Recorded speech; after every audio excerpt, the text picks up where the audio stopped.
Bonjour à tous, j'espère que vous allez bien. Bienvenue dans cette nouvelle vidéo sur le top 6 des meilleurs ou pires Pokémon et ou les meilleurs Pokémon de la 1G, 2G, 3, la période 1G, 2G, 3G. Là, on va faire les pires cette fois-ci. J'ai fait la 1G et la 2G.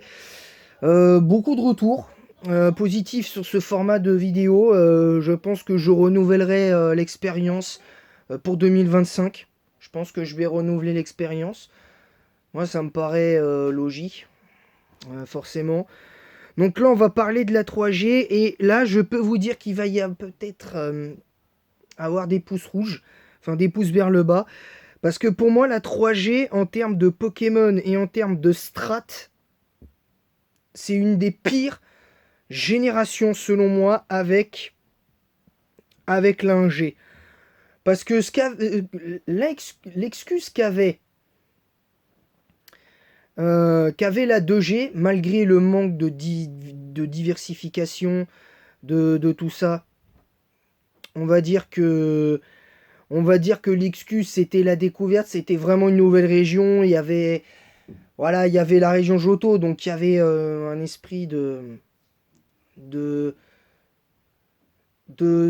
découverte, donc c'est compliqué. Maintenant, j'ai envie de dire, le truc c'est que la 3G, pour moi le problème c'est que la stratégie elle est pas faux folle.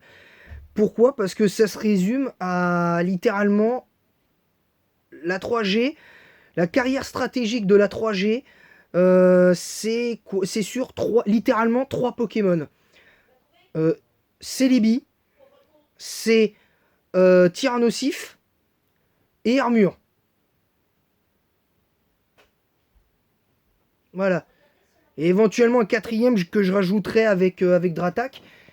Mais sérieusement, c'est pas ouf, quoi. Cette génération n'est pas la meilleure des générations stratégiques. Alors attention, je suis pas en train de dire que la 2G est meilleure que la 1G ou la 3G en termes de strat. Pour moi, le niveau stratégique de 1G, 2G, 3G est moyen, on va dire. C'est pas mauvais, mais c'est moyen.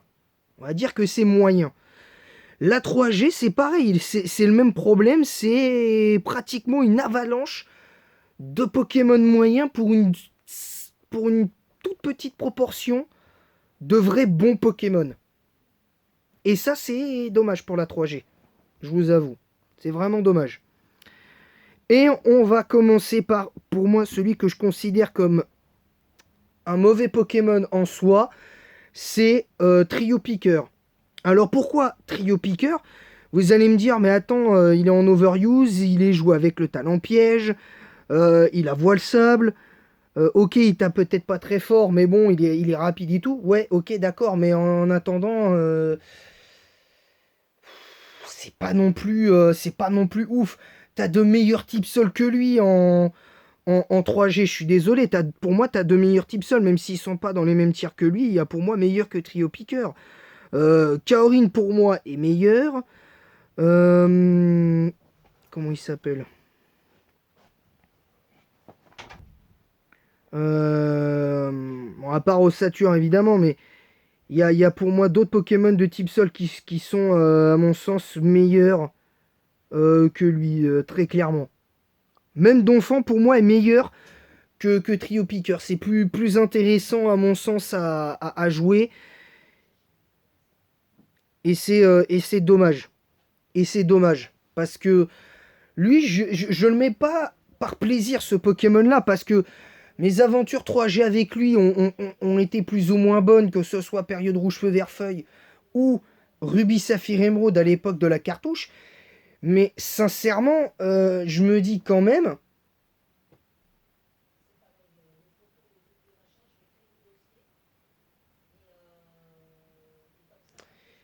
et c'est compliqué en fait. C'est très compliqué.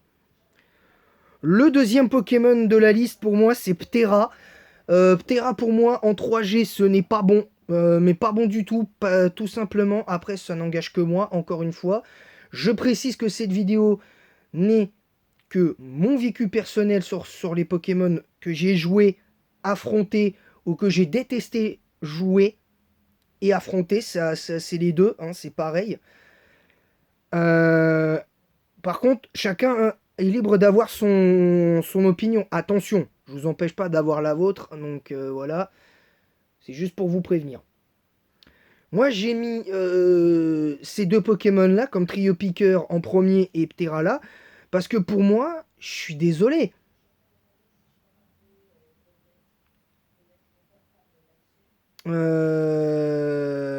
Parce que le problème de Ptera, c'est que, ok, il a une bonne attaque et une très bonne vitesse, mais il n'y a rien qui justifie de jouer ce Pokémon. Il n'y a rien qui le justifie. À part peut-être le cas de Damoclès plus tête de roc, y a pas, je dirais jamais le contraire. Mais si c'est juste pour jouer un combo séisme Dame plus Damoclès, en comptant l'attaque, son stab qui est éboulement, ouais, super. Et le pire, c'est qu'il n'a aucune attaque de boost. Parce que si ce Pokémon avait une attaque de boost encore genre ne serait-ce que gonflette, j'aurais compris. J'aurais compris que qu'il soit à la qu'il soit réellement à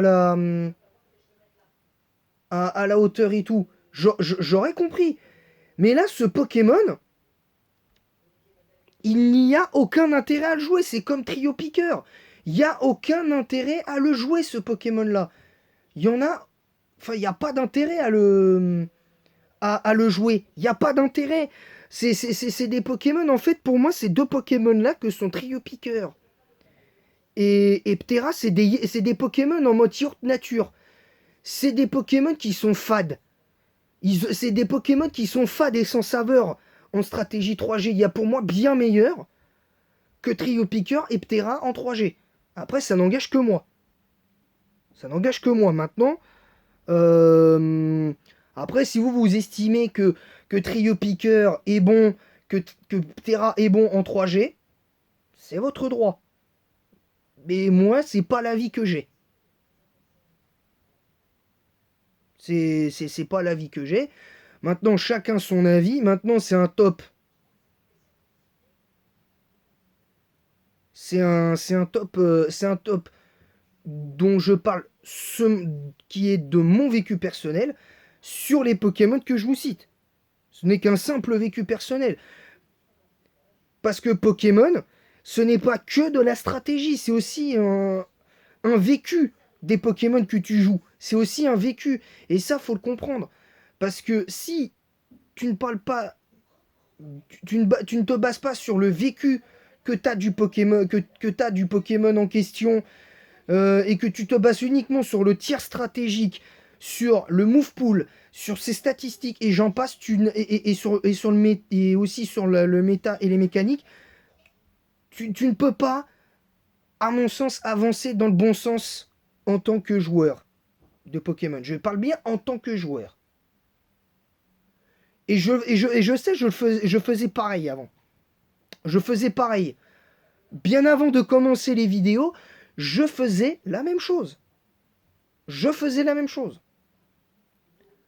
Donc c'est pour ça que plutôt que de perdre son temps à ne jurer que par la stratégie, donc le tiers, le move pool, le metagame et tout ça, ce n'est pas suffisant.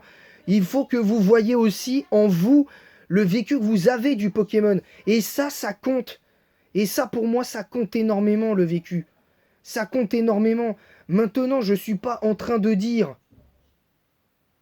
Je ne suis pas du tout en train de vous prendre en défaut, mais c'est l'avis que j'ai. Moi, c'est un avis, on va dire, pas tout à fait impersonnel, mais pas loin, si vous voulez. Mais voilà, je vous livre juste ça comme je pense. Maintenant, chacun est libre d'avoir sa pensée sur les Pokémon qu'il joue, sur le méta, sur le mécanique, sur les mécaniques de la génération, le tir, et j'en passe. Chacun a le droit de le faire. Mais voilà, vous avez compris. Le troisième Pokémon que lui par contre, j'ai aimé jouer, mais par contre, que j'ai détesté mais affronter parce que ce Pokémon, c'est un Pokémon d'anti-jeu par excellence, il l'est encore aujourd'hui. c'est l'euphorie. Ce Pokémon, c'est juste une immense dinguerie. Pourquoi ce Pokémon n'a pas été interdit à la compétition? Ce Pokémon est anti-compétitif depuis bien trop longtemps maintenant.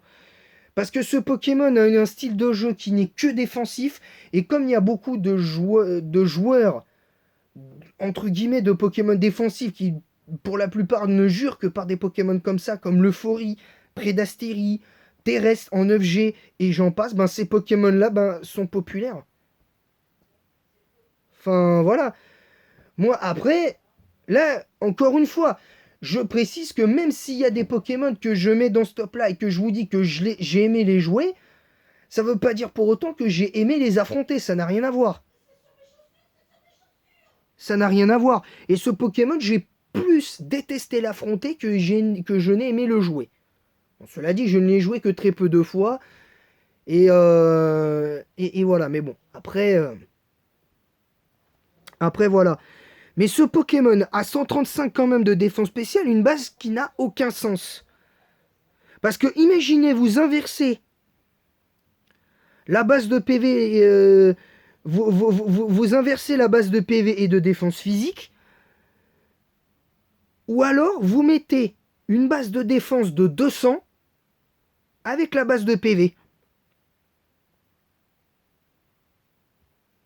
Bah en fait, le blanc, il est volontaire, tout simplement parce que ce Pokémon est détestable. Alors il est mignon, il n'y a pas de souci, il y a aucun problème là-dessus, il est mignon tout ça, mais moi, je n'aime pas ce Pokémon, je n'aime pas affronter ce Pokémon. Tout simplement parce que ce Pokémon en l'état, est pour moi, je le rappelle encore une fois et je vais le redire, est anti-compétitif. Et pour moi, c'est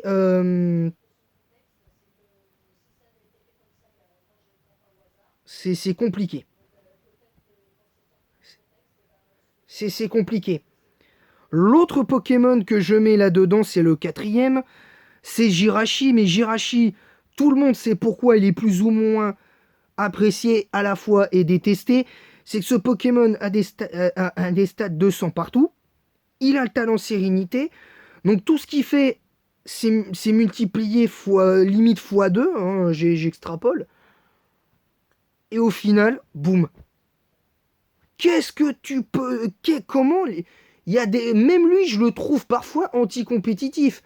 Mais lui, la différence, c'est que lui, si tu arrives à gérer, si tu arrives à anticiper le bon moment où il fait ses moves qui vont te axer, là ouais, je te le dis honnêtement, Jirachi est un peu plus gérable.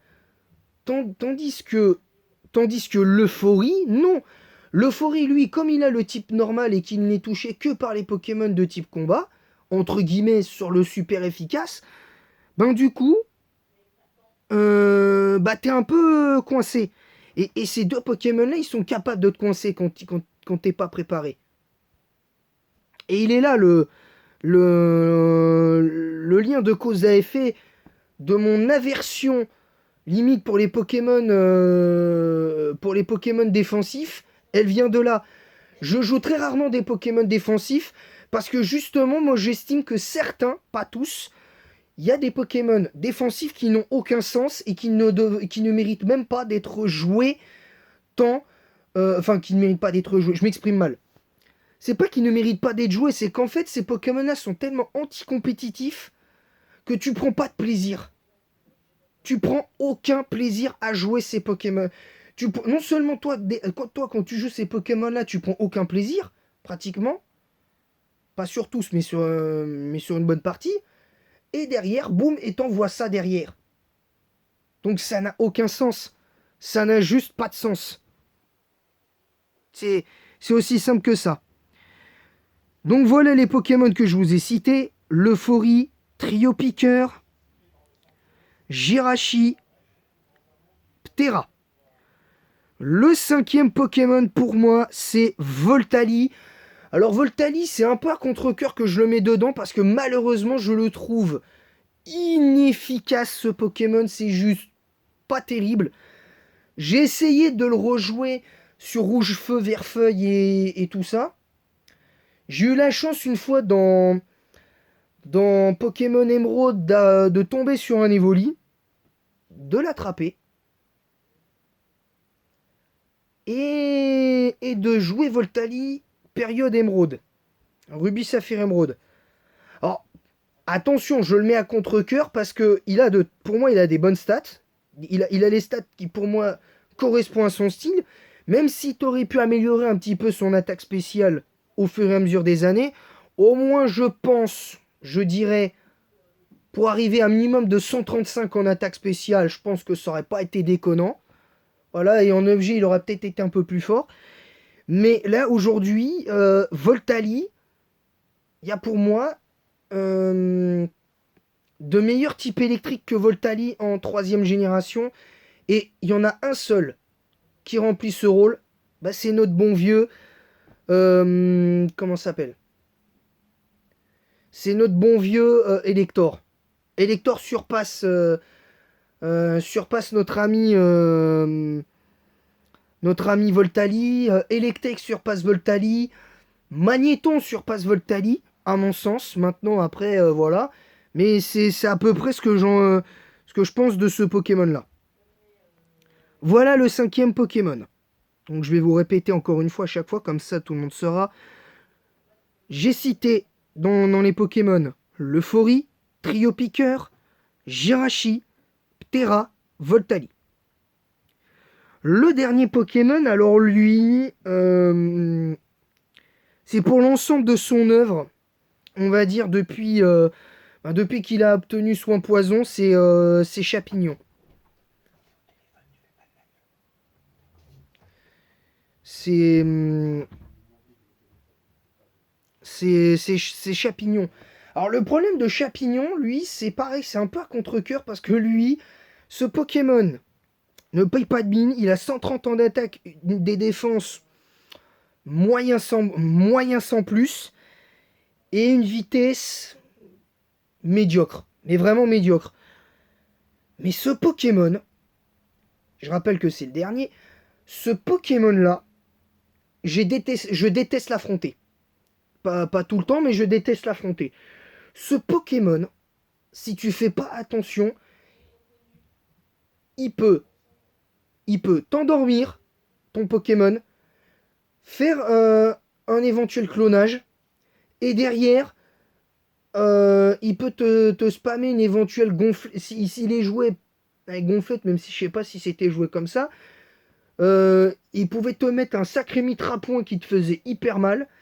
Et il avait une attaque plan, une éventuelle attaque plante ou roche, selon ce que tu voulais faire. Tu gardais plus ou moins, je crois, le stab combat chez lui, mais c'était infernal. Pour moi, c'est infernal et c'est pour l'ensemble de ce qu'a fait Chapignon et de ce que m'inspirait Chapignon pendant pas mal d'années.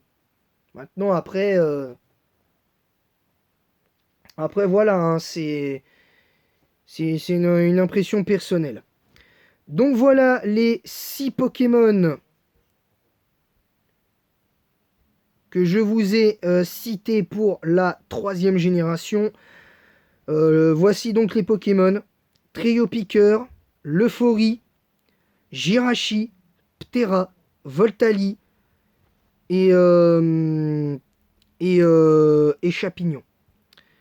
A noter que sur les 3, il y en a qu'un seul, mine de rien, que j'ai mis à contre-cœur parce que Trio Piqueur, Ptera, Jirachi, enfin non, il y en a 4. À part l'Euphorie Jirachi, t'as quand même Terra que j'ai mis à contre-cœur, t'as Trio Piqueur que j'ai mis à contre-cœur, Voltali, je l'ai mis à contre-cœur aussi, et Chapignon pareil, parce que au final, Chapignon, même si c'est un Pokémon que c'est dur de pas au final apprécier le Pokémon au fur et à mesure, parce que voilà, mais bon, après chacun son avis. Voilà donc les 6 Pokémon que je vous ai cités. J'espère que cette vidéo vous aura plu. N'hésitez pas à vous abonner en masse. Si ce n'est pas déjà fait, on est à 153 abonnés. On est à 153 abonnés les gars, on est à 47 abonnés des 200. abonnés. On est à 47 abonnés des 200, donc il faut... on est à 47 abonnés des 200. Et voilà, tout simplement. Et donc avec l'objectif à atteindre aussi, qui est important, c'est celui des 1000 abonnés. On veut déjà franchir un autre palier en se rapprochant petit à petit des 1000 abonnés. Et voilà. Ensuite, n'hésitez pas à partager le lien de ma chaîne YouTube sur Facebook, Snapchat et Instagram. N'hésitez pas à partager, à partager encore une fois, hein, je me répète. Et n'hésitez pas à mettre un pouce bleu et un commentaire pour le référencement, ça fait toujours plaisir. En disant en quoi vous êtes d'accord, pas d'accord avec mon top 6, période 3G, sur les pires Pokémon de la 3G, que j'ai détesté jouer ou affronter, ça dépend. Mais voilà, avec des arguments, sans insultes, sans rien, parce que sinon ça va pas enrichir le débat. Il faut je veux que ma communauté soit, alors, je parle un peu honnête. Déjà, oui, faut un peu d'honnêteté et un peu de transparence, parce que ce soit moi ou vous, mes abonnés, voilà, on a tous un droit d'essayer de respecter les avis de chacun de chacune, même si c'est pas facile tous les jours. Bref. Donc voilà, en tout cas, merci à tous. Je vous adore vraiment, parce que je pense que sans vous, j'aurais peut-être déjà arrêté mes vidéos depuis longtemps. J'aurais peut-être arrêté, ce qui n'est pas le, ce qui n'est pas le cas, ce qui n'est pas le cas aujourd'hui, mais voilà. Sur ce, je vais vous laisser. Je vous dis à très vite, que la passion Pokémon vous guide. Et en attendant la prochaine, je vous dis à bientôt et bonne journée.